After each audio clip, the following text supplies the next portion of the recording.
Let's look at Matthew 14, and what we're looking at is the storm when the disciples were in the boat, okay?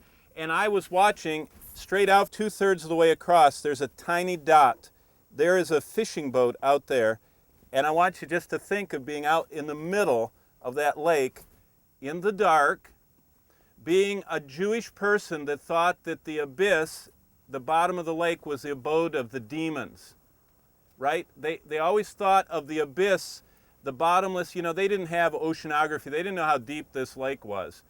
And their fearful minds at night, they're in a black, dark, watery storm. And they think all the monsters are down in the bottom, and they're in a low-keeled ship taking on water, and Jesus isn't with them. He didn't come with them. And that's what we're reading about. So I want to emphasize, you're going to be in a situation like that, either in a hospital or in a car accident or in a far-off land where you're off in an awful place and it seems so dark, and you're going to think, Jesus isn't with me. And he was trying to teach them a lesson, that he's always with them, even when they don't see him. See, that's what you'll learn up here if you just think about it long enough. He set them up. This whole thing you're reading, Jesus set them up for this. He knew the storm was coming. He sends them out alone. He comes up here to watch them, and to watch them struggle and get scared out of their minds. And then he comes to them right when they need him. What a wonderful sight. Immediately, Jesus made the disciples get into the boat and go on ahead of him to the other side, while he dismissed the crowd. After he had dismissed them, he went up on a mountainside by himself to pray. When evening came, he was there alone. But the boat was already a considerable distance from land, buffeted by the waves, because the wind was against it. During the fourth watch of the night, Jesus went out to them, walking on the lake. When the disciples saw him walking on the lake, they were terrified.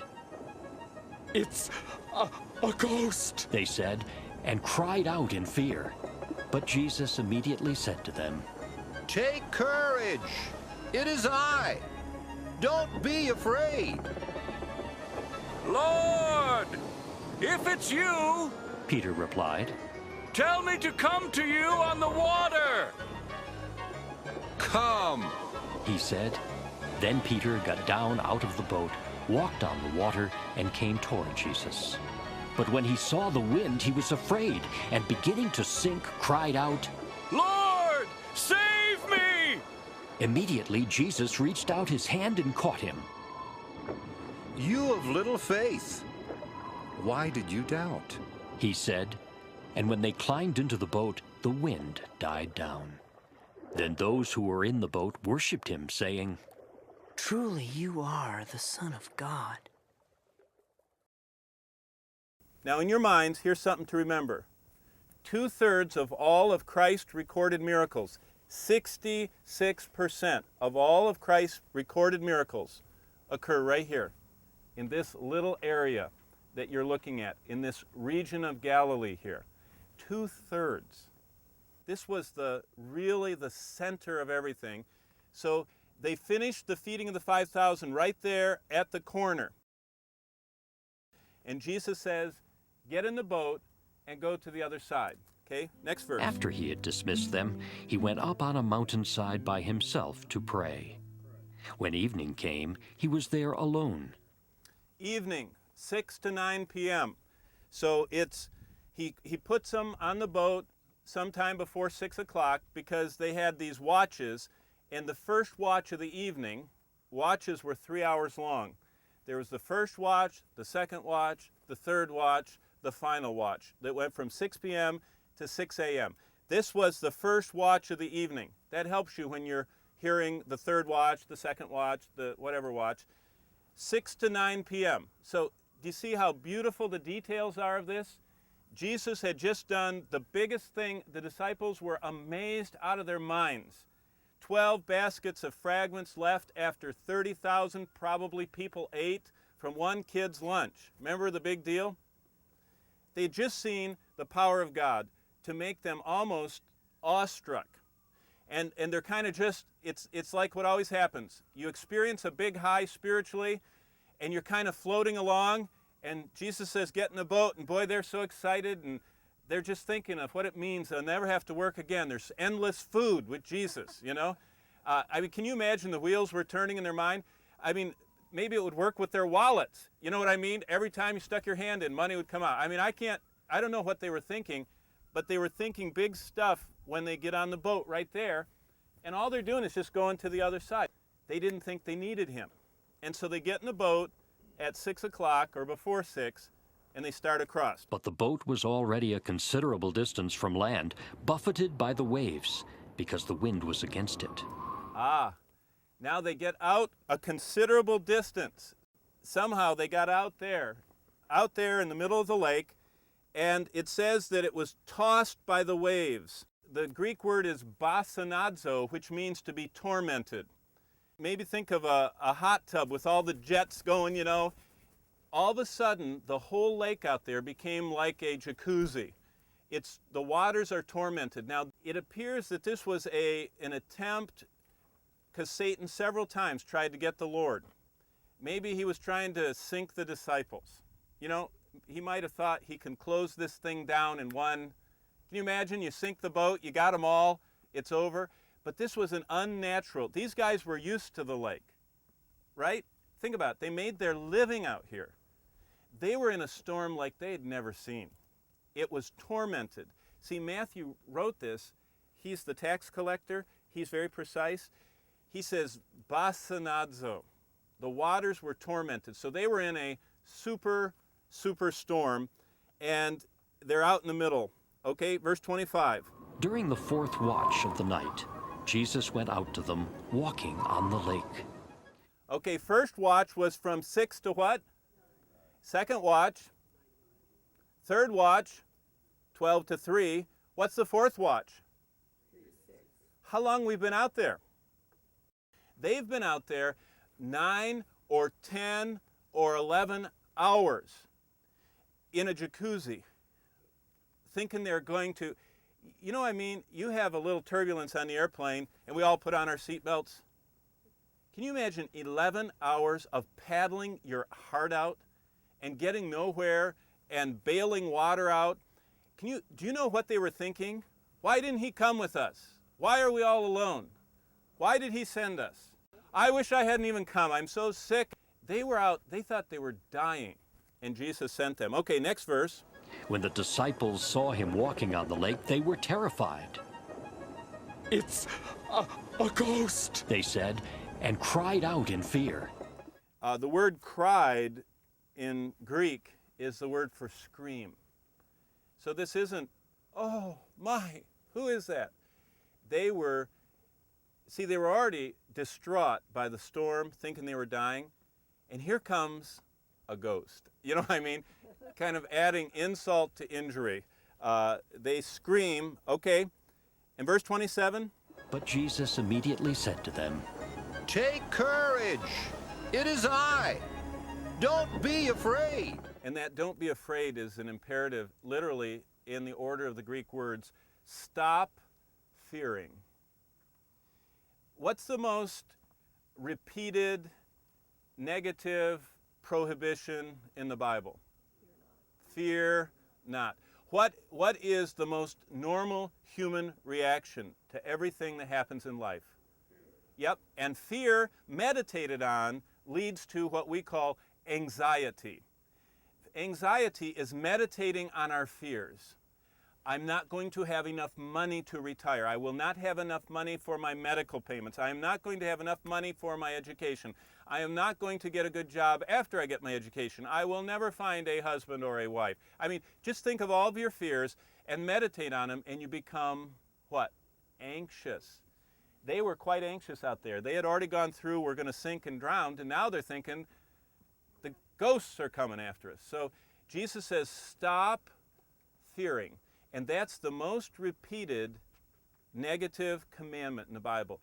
We are like sheep. We're fearful, troubled, anxious. Remember when sheep are afraid, they lose their fur. Yeah, it just comes out, you know, like when you have chemo, your hair comes out. when sheep are stressed, their wool just comes out in blotches. They just lose it. Jesus says, don't stop fearing. Okay, next verse. Lord, if it's you, Peter replied. tell me to come to you on the water. Isn't that a classic statement? Command me. Now, what it tells me is anything Jesus tells him to do, he's going to do. You know, Jesus said, stop fearing. He said, I really am not afraid. I'll walk on the water. I mean, isn't that, do you see why Peter was the prince of the apostles? I mean, what a man. He'd do anything. Okay, verse 29. Come! He said. Then Peter got down out of the boat, walked on the water, and came toward Jesus. So Jesus says to follow me, and he did. Isn't that neat? And he walked on water. And boy, that must have been an experience. Okay, verse 30. But when he saw the wind, he was afraid, and beginning to sink, cried out, Lord, save me! I love this. When he saw the storm, he began to fear. So he starts meditating again on his fears. You know, now I'm going to drown again. See, he took his eyes, right, off what? Off Jesus and started looking at the problems. Right there is our whole life. We have a choice. Focus on Jesus, walk on water through the storm, look at the storm, and sink. And then when he's sinking, the next verse is the best, okay? He said, Lord, save me. Verse 31. Immediately Jesus reached out his hand and caught him. You of little faith, why did you doubt? Now, if Jesus stretched out his hand, how close did Jesus have to be to Peter? Jesus was close enough to rescue him. Now, I want you in your mind to think Jesus has orchestrated this whole thing. He knew when they were at their wits' end. He knew when Peter was, at his desperate moment. And right at that instant, it says, immediately, Jesus stretched out his hand and caught him and saved him. Okay, next verse, verse 32. And when they climbed into the boat, the wind died down. Now, isn't that interesting? When Jesus gets into your boat, the storm stops. See? Isn't that an interesting thought? Jesus came to them on the storm. Now think about that. Jesus, the avenue, the highway Jesus came to them was the highway of their problem. Their problem was they were in a storm and they were sinking. Jesus came on the highway of their storm to them, and when he got in the boat, which signaled that they were aware of his presence. See, do you catch that? They didn't know it was him in the distance, but when they knew it was him, Peter had this fearless ability to walk on water, and when he got in the boat, everything was great. And the last verse says, verse 33, here's the response the Lord wants from us. Then those who were in the boat worshipped him, saying, Truly you are the Son of God. And that's the response he wants from us up here. Turn to the last 2-3 verses of Matthew's Gospel, Matthew 28, because this is the cement to this whole event. Matthew 28, Great Commission. Then the 11 disciples went to Galilee, to the mountain where Jesus had told them to go. The mountain. I wrote in my Bible, Arbel, because I'm a very concrete person. I have a mind that sees pictures, and I see pictures. I see Jesus standing here with as many as 200 fishing boats out there. There were harbors all the way around here, so that was just filled with boats. And Jesus said, I want to meet you on that mountain, okay? Verse 17. When they saw him, they worshipped him, but some doubted. So nothing's changed. They're the same guys, ordinary people, worshiping and still doubting. Remember what we talked about yesterday about Elijah? He's the same way. He's a subject to like passions. The apostles, even at the Great Commission, were still struggling. They struggle after. They were still imperfect people working for a perfect boss. But they worshiped him, but they still doubted. Okay, verse 18. Then Jesus came to them and said, All authority in heaven and on earth has been given to me. Therefore go and make disciples of all nations, baptizing them in the name of the Father and of the Son and of the Holy Spirit, and teaching them to obey everything I have commanded you. And surely I am with you always, to the very end of the age. What was the last phrase? Lo, I am what? Okay, here's the lesson. Jesus sent them from that city out in the middle of the lake. They got in the storm, and they paddled 11, 10, 9 hours, scared to death. Jesus was up here. It says, if you read all the gospel accounts, he was watching them. That's what Luke and John emphasize, that Jesus was watching them through their storm. In the dark, he was watching them. He knew. Remember it says, no temptation takes you but such as is common, but God is faithful. Jesus knew how far to go before they'd snap, before they'd give up, before it was too much. He was watching them, and when they got to their limit, he walks out to them, right out on the water. And they're scared to death until they know it's him. And as soon as they know it's him, all the problems cease. Now Jesus ends his earthly ministry in the gospel accounts right here. And he tells them, I want you to spend the rest of your life going for me. But as you go, I want you to never forget one thing. Wherever you go, whatever storm you face, whatever fears you start meditating on, they'll all be okay if you remember, lo, what? Yeah, I am with you always. The greatest promise we have. I mean, it's wonderful to know Bible verses. It's wonderful to know Bible doctrine. Do you know what the best thing of all is? The first thing a child learns, that Jesus comes to be with you. You know, we tell them to let Jesus in your what? Yeah, in your heart. We're not, there's not a little door, and, he gets to be with us. What's the promise of Christmas? His name should be called Emmanuel, which being interpreted is God. I mean, that's how he started this whole thing. He said, I want you to know that I am with you. And what's neat is the Holy Spirit, when the Holy Spirit came on the apostles, they became aware from that point on of the presence of the Lord. And the more we're aware of his presence, we're just like the apostles. We are fearless. We're bold. But when we look at the storms of life instead of at the one who's with us, we start sinking again. Okay? Let's take a moment, and I want you to cement this in your mind. And I want you to say, Lord, I know you're with me. And remember this spot. A lot of times what happens is we have all this and everybody jumps up and runs and starts getting rocks. You should get the diamond. There's a diamond sitting right next to you right now. And that is, Jesus said, I am with you in your storms. And just get that in your mind and maybe take a couple minutes to bow your head and pray and get this deep into your heart before we move on. Live and pleads for me. My name is graven on his hands.